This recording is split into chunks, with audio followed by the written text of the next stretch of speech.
This week on Supercars Torque, there's a new Subway kid, the Seton Name is back at Bathurst, Scott McLaughlin wins another IndyCar race, and there's racing this weekend at Townsville.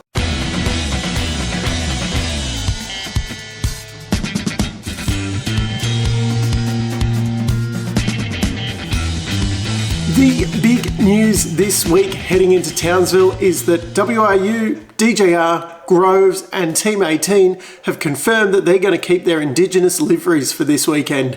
It's NAIDOC week, which is something to do with Aboriginals, and yeah, so they're going to keep those liveries, which is great for WRU because I think they look better than the normal liveries. The actual big news this week though is that James Golding, I've been criticised for calling him Jimmy Goulding, so James Golding, he's been confirmed at Premiere for the rest of the year to take over that Subway drive. They will be changing the number on that car. It's going to be number 31. They don't want the stench attached to the old number. Apparently that was James's choice. Also some big news for that team as well. Jeff Slater, who was just dumped from WRU after his failed attempt to engineer Nick Percat earlier on in the year. He's going to be joining the team too at the moment just for Townsville, but obviously the potential is there for the rest of the year, and it will be a little bit of a homecoming, I suppose, if you want to clutch at straws, because Jeff was a big part of Techno back in the day and was actually part of Team Sydney last year before getting poached to go to Walkinshaws. The Seton Name will be back at Bathurst this year with Aaron, who's Glenn's son, joining Jack LeBrock in the big race. Unfortunately, he's in the number 34 Matt Stone racing car. Would have been nice for a bit of synergy there if he was in the 35, because Glenn ran that not as his number for a long time, but the second team car was number 35 for a long time. But that is great news for Aaron, and it's exciting to see Seton Name on the cars again. A lot of fans not happy that he's in a Holden. Of course, Seton, long-time Ford guy, but let's remember the last car that Glenn raced at Bathurst was a Commodore for HRT. Speaking of Bathurst, we have got some more Wildcard news this week. The Matt Charter Wildcard is official. They will be running that WRU third car that Ojada's been running in the Wildcards this year.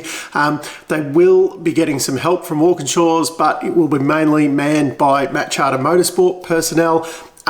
No co-driver has been announced yet, but I hear Gary Jacobson hasn't got much on at the moment. And in other wildcard news, the Anderson Motorsport wildcard is looking to be a bit on shaky grounds now, because Motorsport Australia has decided to turn around and deny Michael Anderson his super license.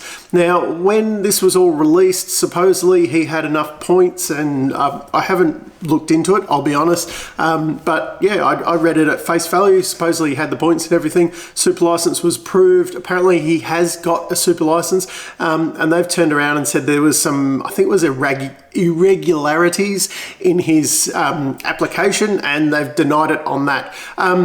Be interesting now to see, because he has purchased that spare Dick Johnson Mustang, whether he will go ahead with the wildcard even if he can't drive, and then, you know, whether it finds two co-drivers because no co-driver was actually announced, or whether he just pulls the pin on this altogether and just saves the car for Super 2 next year. Speaking of Super 2 next year, all of the Car of the Future models will be allowed to race in it.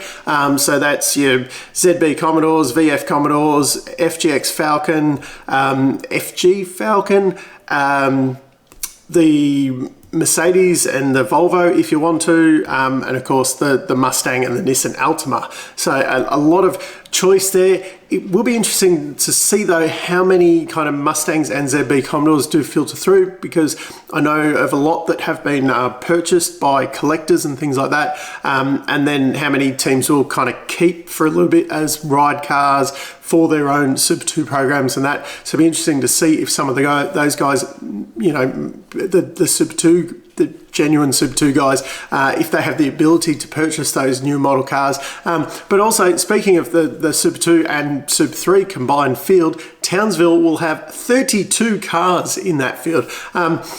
Yeah, possibly getting towards a time where maybe they need to split it again. Of course, then you're looking at two, it's not quite 16 and 16, but yeah, then it's a little bit, but that is a really strong field, and it looks really great with all those guys on the starting grid. And Tim Blanchard will be making a return to the Super 2 field. He's going to be replacing Matt McLaughlin in that Eggleston Motorsport VF for the weekend, so he can get a little bit of practice in before Bathurst. Our friends from the 7th State had a good weekend in overseas racing. Shane van Gisbergen went out and won a rally. Not enough to just dominate supercars, jumps in a rally car. I think this is his second official rally, and yeah, he goes out and wins the thing. It was a fairly big margin. I'm not sure what the margins are normally like in those rallies, but he won by 2 minutes and 20 seconds, I think it was, which is it seems to me like a big margin. And the other 7th State bloke who's doing IndyCar, Scott McLaughlin, he won in mid-Ohio. Brilliant drive. It was only overshadowed by his teammate Will Power, who was last on the first lap, actually a fair way behind the field as well because of his first lap antics. Yeah, and he drove from last through to the podium. He was quick. So yeah, a great weekend for, you know, Australians overseas. Now for my short and sharp Townsville preview. This will be the first year for a while where we don't see the back-to-back weekends racing in Townsville. Obviously with the you know, the virus thing that's been going on, we don't have to worry about that so much this year. We'll be back to your standard kind of Townsville format. There'll be a top 10 on Saturday and Sunday and two 250k races. Fuel stops for the first time this year, which will bring a little bit more strategy into play.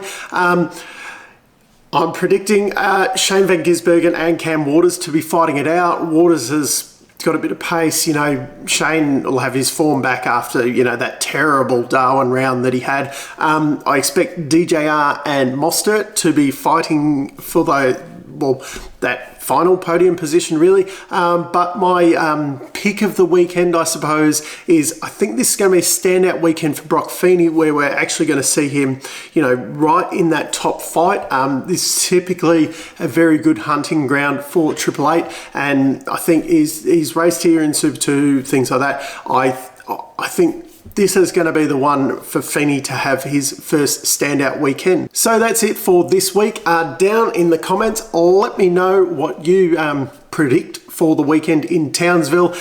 Will it be a Shane van Gisbergen show, or hopefully will it be somebody else?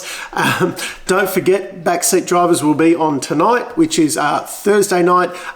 It's streamed on another channel, the Backseat Drivers channel as well, so I really like it if people could jump on board there and watch from there as well, because we will be taking it offline from this channel very shortly. But enjoy the racing on the weekend. Until next time, I'm still Dave, and I'll catch you later.